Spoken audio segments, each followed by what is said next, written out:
150 പയറാണ്, വൻപയർ. എല്ലാവർക്കും എൻ്റെ വീഡിയോയിലോട്ടേക്ക് സ്വാഗതം. ഇത് 150 ചുമന്ന പയർ. അപ്പം ഞാനത് രാവിലെ വാങ്ങിച്ച് ഒരു മണിക്കൂറോളം വെള്ളത്തിലിട്ട് കുതിർത്തിയതാണ്. കഴുകി വാരി കുക്കറിലിട്ട്. ഇത് പെട്ടെന്ന് വേവാൻ വേണ്ടിയിട്ട് കുറച്ച് 2-3 സവാള കുറച്ചിടണുള്ളൂ കേട്ടോ. ഇത്തിരിക്കൂടെ സവാള ഇടുന്നുണ്ട്. പിന്നെ 2 പച്ചമുളക് ഇടുന്നുണ്ട്.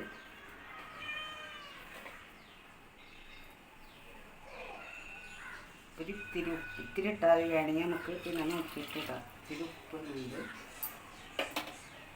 പിന്നെ ഇതിലോട്ടേക്ക് ഈ മഞ്ഞപ്പൊടി എല്ലാത്തിനും നമ്മൾ ഇടുന്നത് നല്ലതാണ്. ഒരു പൊടിക്കോടെ പൊടി ഇട്ടാ എരിഞ്ഞാണ് നല്ലതല്ലേ. പഴന്ന പോലെ കേടോ ഇതൊക്കെ ഉണ്ടെങ്കിൽ ഒന്നും കൊച്ചക്കുള്ളതാണ് നമുക്ക്.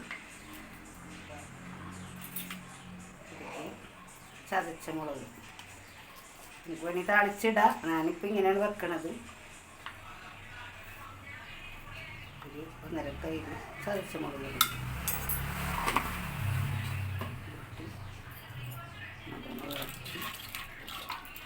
ഒരു 2 വലിയ വിസലും 2 ചെറിയ വിസലും തന്നെ നമുക്ക് എടുക്കാം. ഭാവി വന്നോന്നൊന്നുമില്ല.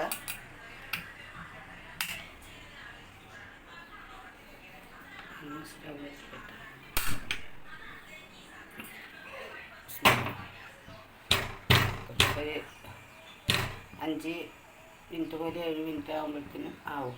2 വലിയ ഒരു വിസിൽ കഴിഞ്ഞിട്ട് ഞാൻ കാണിച്ചത് ഇതെങ്ങനെ ബാക്കിയുള്ള പണികളൊക്കെ ചെയ്ത് കാണിച്ചിട്ടൊക്കെ. അപ്പം നമ്മളെ പയർ വെന്താന്ന് വിസിലൊക്കെ പോയിട്ടുണ്ട് കേട്ടോ.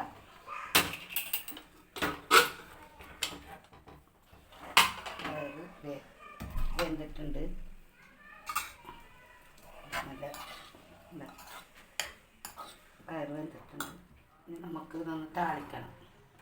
ഞാനൊരു ചട്ടി വെച്ച് അതിലേക്ക് കുറച്ച് വെളിച്ചെണ്ണ കുറച്ച്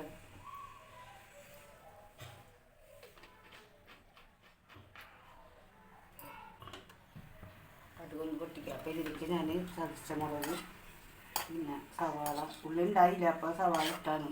ഉള്ളി ഉണ്ടെങ്കിൽ ഉള്ളി ഇട്ടാൽ മതി. പിന്നെ പച്ചമുളക് അരിഞ്ഞത് ഇട്ടിട്ടുണ്ട്.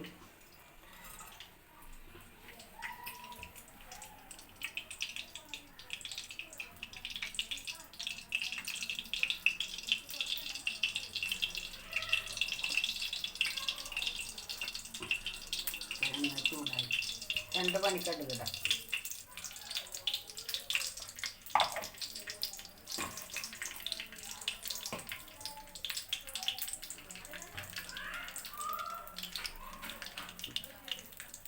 കടുകെല്ലാം പൊട്ടിയിട്ടുണ്ട്.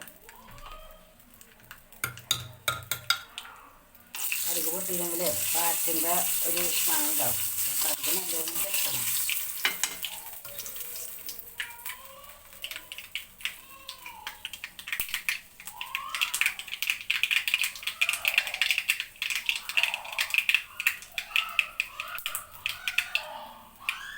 നമുക്ക് 2 വേപ്പില കീറിയിട്ടിടണം കേട്ടോ. പയറെടുത്ത്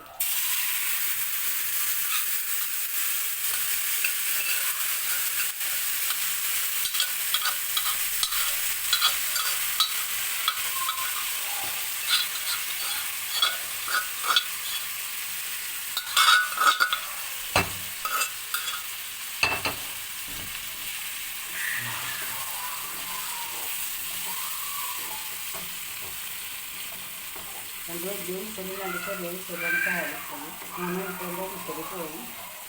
അതൊന്ന് വേഗെടുത്ത് കടുകും പൊട്ടിച്ച് വേപ്പില ഇട്ട് സൂപ്പർ. നമ്മൾ എരി വേണ്ടിയവർക്ക് കൂട്ടി കുറച്ചൊക്കെ ഇടാം. പച്ചമുളക് ഇട്ടിട്ടുണ്ട്.